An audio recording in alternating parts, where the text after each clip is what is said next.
Hello friends, welcome or welcome back to my channel. My name is Danny and today we're going to be wrapping up TBRathon.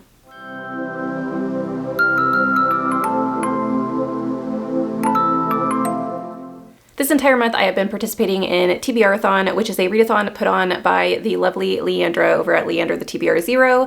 This is a readathon that is in January. However, Leandra has made a ton of worksheets that can be used throughout the year. So if you missed it, go and check out her channel and check out the announcement video. I will link it in the description below as well. It has the Google Docs, which has all of the worksheets that you can use in any month. So at the beginning of January, I played the To Be Rolled game board, which is a beautiful game board. I'll put a picture of it over here because it deserves all the praise. I absolutely love the colors and was just drawn to it at the beginning of the month. And so I played this game. It essentially gave me my TBR and I went through the books that I told you guys about, but I do have some that I had to substitute in for others, and I just wanted to give you guys a chance to know the books. I gave you guys a synopsis of what the books were about in that video slightly, but I want to talk through what I thought about the books and how my month went as far as my ratings and my enjoyment of these books. I'm not necessarily going to go in the order that I got the prompts.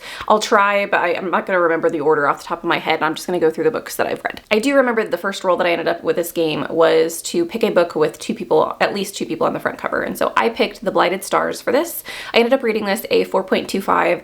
I have been wanting to dive into more sci-fi this year, and I've heard really good things about this author. And so I was really excited to get into this, and I had a really fun time. I will say that the beginning of this book is a little slow, which is why it ended up with a 4.25.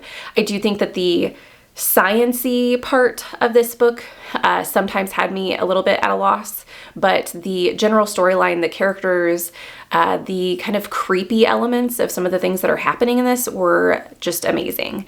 And I can't wait to continue with the series. You follow two main characters, and one of them, they are both in kind of a circumstance where they are traveling out to what's called a cradle planet. So this is futuristic.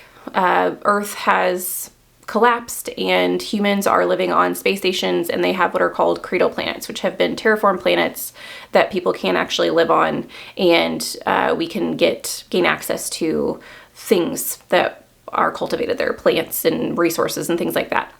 But in this society, there are some cradle planets that have had really horrible things happen and are no longer inhabitable, and so this expedition is kind of a sciencey expedition that's going out to a cradle planet to kind of see what's going on.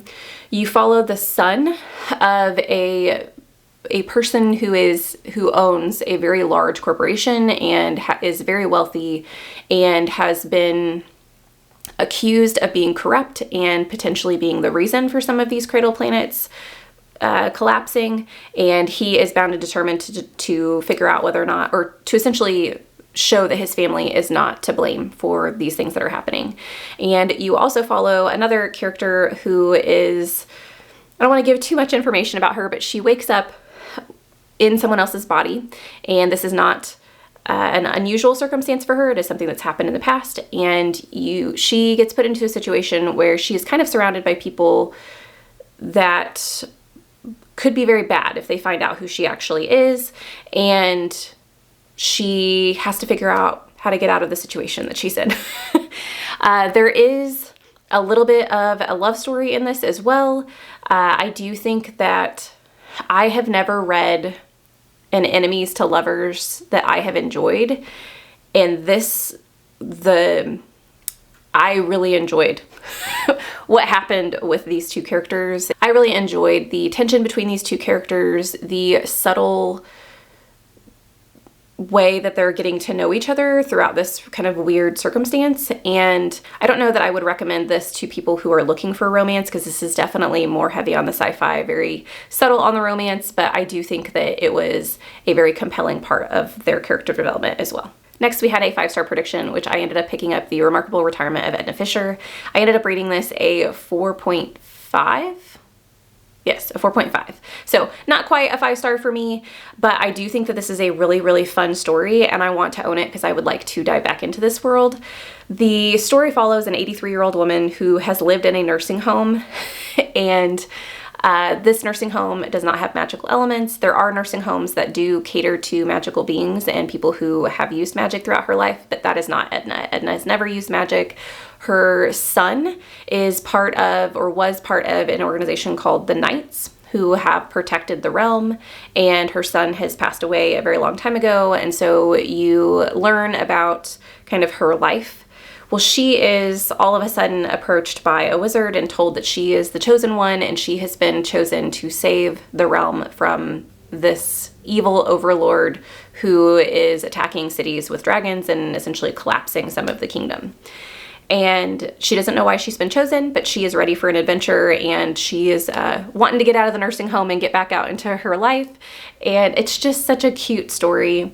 The world is very fascinating. You have essentially humans and trolls and elves and wizards and all of these different characters living in kind of an industrial, like, they're living in our everyday world. They're just magical creatures.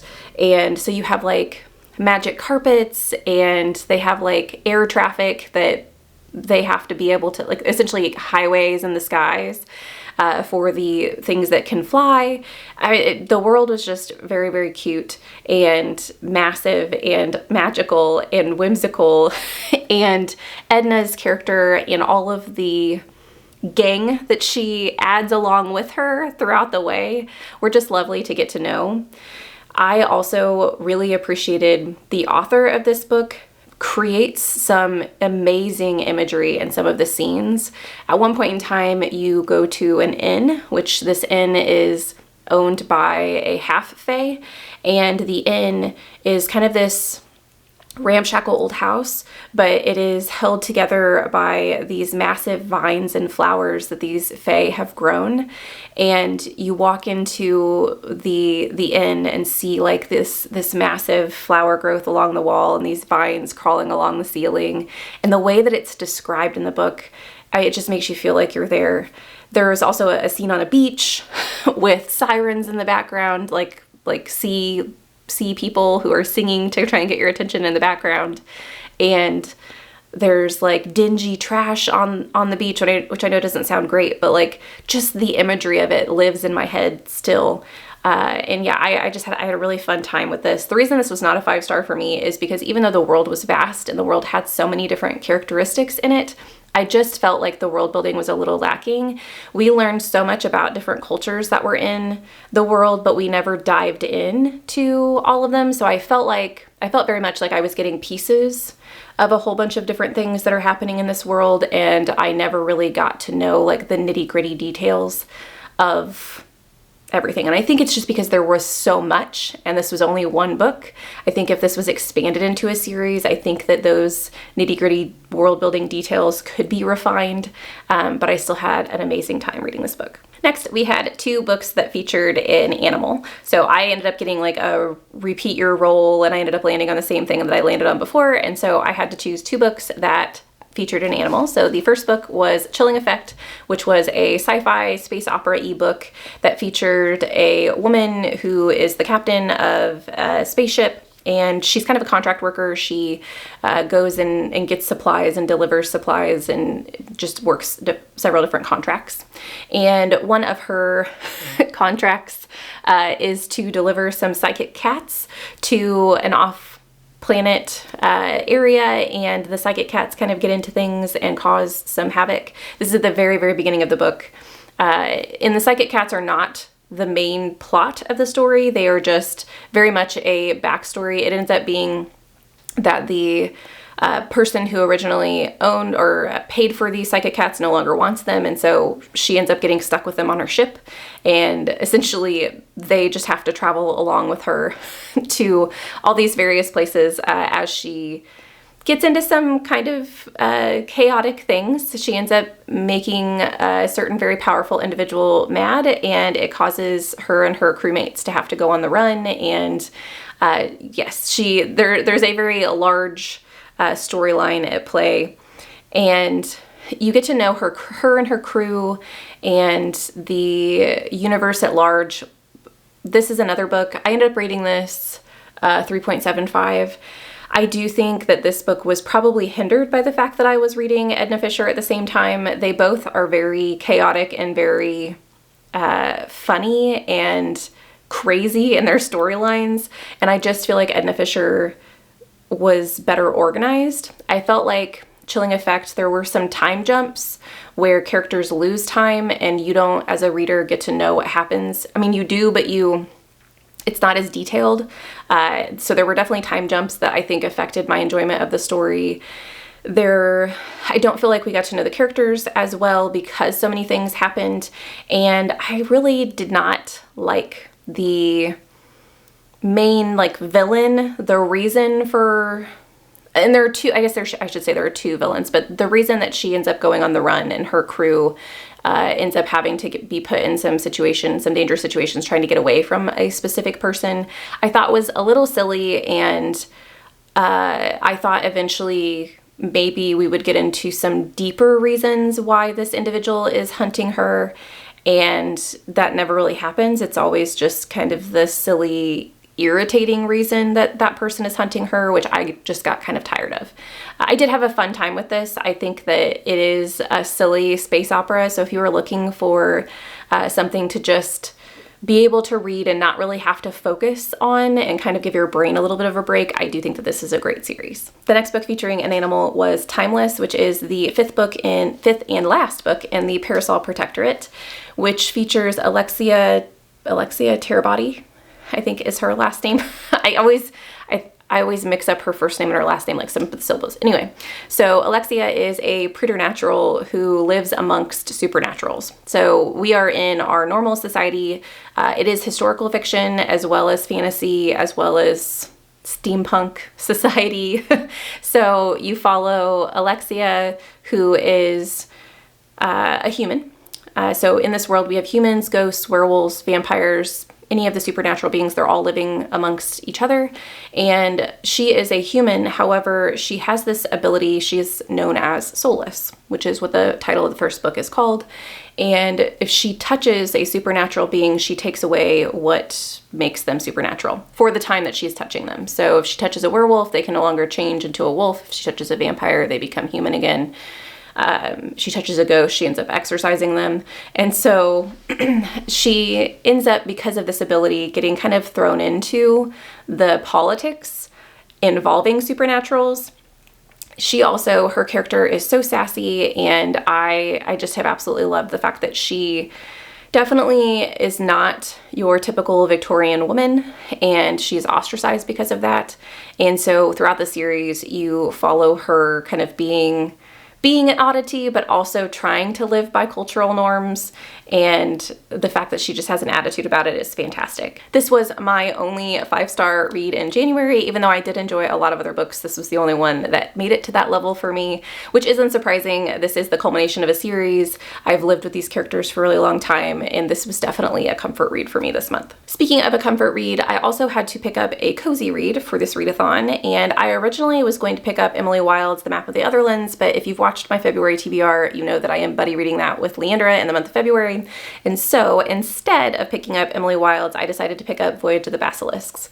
This book is the third in the Lady Trent series, which follows, they are called the Memoirs of Lady Trent. It follows Lady Trent and her process of becoming this historian of dragons, and the fact that she lived in a time that women were supposed to stay home in their safe, cozy homes and be protected by men and not do sciencey things. And she's decided that that's not going to be the life for her. And so she, all of these are stories of her adventures in figuring out different dragon types and documenting her research and her discoveries within the dragon world. It is a very cozy series for me. It's definitely something that I pick up whenever I'm feeling slumpy, or if I just need a pick-me-up. I absolutely love the audiobooks for these as well. If you are an audiobook reader, I definitely would recommend. And this book I ended up giving a 4.25. I do think that The Tropic of Serpents, well, I know The Tropic of Serpents is still my favorite in the series so far. I think that this one would probably become, I think this one's probably my third favorite. So I think the first one's my second, The second book is my first favorite, and then the third one is my third favorite so far. In this one, you follow Lady Trent's experiences on a ship and researching sea serpents and some other things that happen along the way. You do get to know more about her son in this book than you have in others, and I did enjoy it. Obviously, 4.25 is a great rating. It just wasn't, I think with the Tropic of Serpents, the environment was so, I don't know, like just living in the swamps was what the Tropic of Serpents was about. I don't know, there was something about that atmosphere and what happened to her in those books and some of the people that she got to know, or in those adventures that she had, and the people that she got to know within the swamps, I just really enjoyed. And so yeah, I still think that one's my favorite, but this is an amazing series nonetheless. Next, we have my Cli-Fi read, which was a recommendation from Leandra, and that is The Overstory. I ended up rating this a 4 stars. I definitely would not have picked up this book without this readathon. It is one of the reasons I do really appreciate being involved in readathons, because they do kind of get me out of my comfort zone for certain things. I still get to read a lot of the books that I originally had on my TBR, but I also get a few thrown in that I wouldn't have picked up otherwise. And that's definitely what The Overstory is. So The Overstory, you follow a whole cast of characters. I want to say there's like 8 people that you follow, and it is separated into parts of the tree. So you follow like the roots, the trunk, the leaves, the seeds type of thing. And at the very beginning, you follow their childhood, these people's childhood, and they all are somehow intertwined with trees. And then we get to some of their adulthood. Some of them become activists, so climate activists. Others, some of their career paths lead them into something that affects nature. And you get to see, this story reminds me kind of an onion. There are so many layers. There are so many pieces where these characters all are impacting each other and impacting the world. And that's inevitably what the story is all about, is our impacts as humans on nature and nature's impact on us. And it was very eye-opening.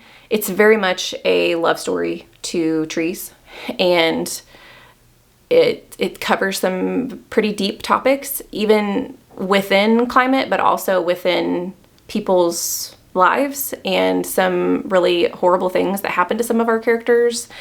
And yeah, I thought it was amazing. It's definitely a heavy read for me, and so I was like reading a middle grade book along with it, just to kind of give my brain a little bit of a break. It's also quite a chunky read as well, but I really enjoyed it, and I think that if you are interested in climate fiction, I definitely think this is one you should give a try. Next, we have our child protagonist, which this is where my middle grade came in. I read The Hatmakers at the very, very beginning of the month, and I rated this a 4 stars as well. And this story is just a really cute story about a girl named Cordelia, I believe is her name, and she is in the Hatmakers Guild. And within her kingdom, there are a whole bunch of different guilds. So there's hat makers, cane makers, clock makers. So there's all these different facets that they can create and imbue things that you wear with magical elements. So they can make a hat that makes you not afraid of, like, not to have stage fright, or they can make you have a sword that will help you with your sword skills and things like that. And they can make you have certain emotions with these garments as well. And there is a tragedy that happens. Cordelia's father is lost at sea at the very beginning of the book, and there is this mystery going on throughout the book where you're trying to figure out what's happened to her father, why this has happened to her father, because in the same time that this has happened, some really weird things are going on with the king in the kingdom, and it seems like someone might be trying to sabotage the kingdom to collapse the kingdom and maybe go to war with other countries. And so Cordelia, being a child and kind of the innocence of a child and not wanting to accept her father's death, goes on a quest to try and figure out what happens to her dad and try and figure out what's happening within the kingdom. And it's just such a cute story. I had a lot of fun with this. The sequel I don't remember if it comes out this year or if it came out last year, but it's supposed to come out soon, and so I am excited to continue with this series. Next, the sci-fi prompt popped up, and so for this, I chose Capture the Sun. This was a buddy read with Leandra. This is the third book in the Starlight Shadow series, which is a trilogy of books that follow, it's a space opera romance. And so you follow a crew of a female bounty hunter who has to accept or not has to, but ends up accepting a contract with a different race of people. And this race of people is one that humans have not interacted with well in the past. They have been at war, and she ends up accepting some of them onto her ship and some romance buds, along with some very massive repercussions to the universe at large. And I have just had such a fun time reading this. It's definitely, well, I was going to say it's definitely steamy, but it depends on which book you read. There are certain books in the series that are slow burn. Book number 2 is definitely more of a slow burn. I would say book number 3 is probably the most steamy of the 3. Book number 1 is a lot of world building. You have a little bit of steam at the end, but so books 1 and 2, I guess, are slow burns, and then book 3 kind of jumps right in there. So if you're looking for romance and you also are interested in getting into sci-fi, I think that this is a great pairing, and the world is very interesting. The powers that this different race contains and how that works within the romance, but also within society, and the cultural differences in humans versus what are called Pavlovians is really interesting to see how the cultures collide and how they get to know one another.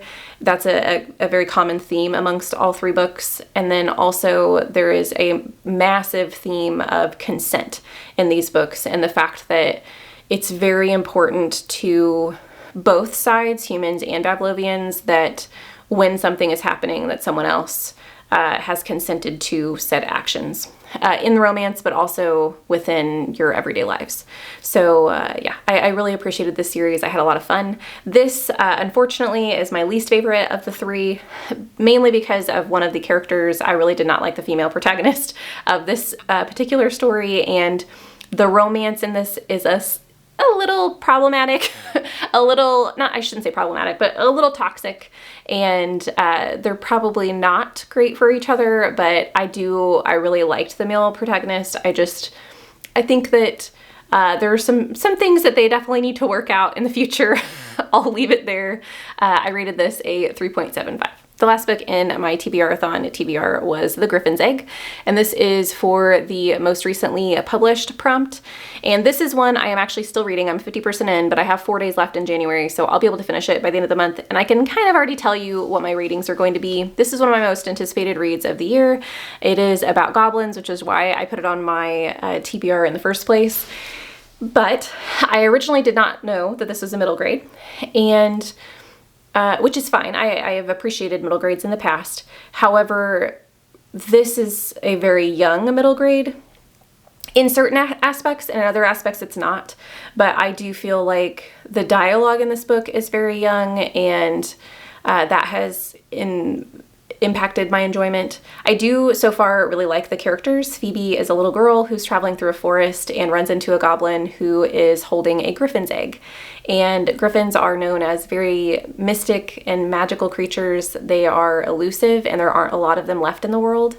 And this goblin is trying to protect the last of the griffin's eggs, and Phoebe has to help him. And so she ends up going into this magical kingdom and having to figure out how to help him on this journey where some pretty nasty creatures are waiting for them.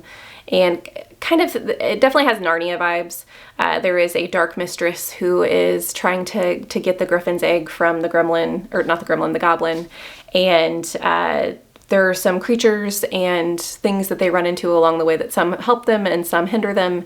And it's been fun, but it definitely reads young. So I'm assuming that this will end up being between a 3 and a 4 star for me, depending on how the ending goes and the rest of the world building. I have really enjoyed the worlds and like the different locations that they've traveled so far in this magical kingdom and how everything works together. But yes, I definitely think that this is meant for a younger audience, someone younger than me, and it is a lot of fun. If you like goblins, I would say that give it a try, but if it seems young to you, it doesn't get any older, at least from 0 to 50%, but I have really enjoyed it so far. It's definitely a book that wasn't meant for me.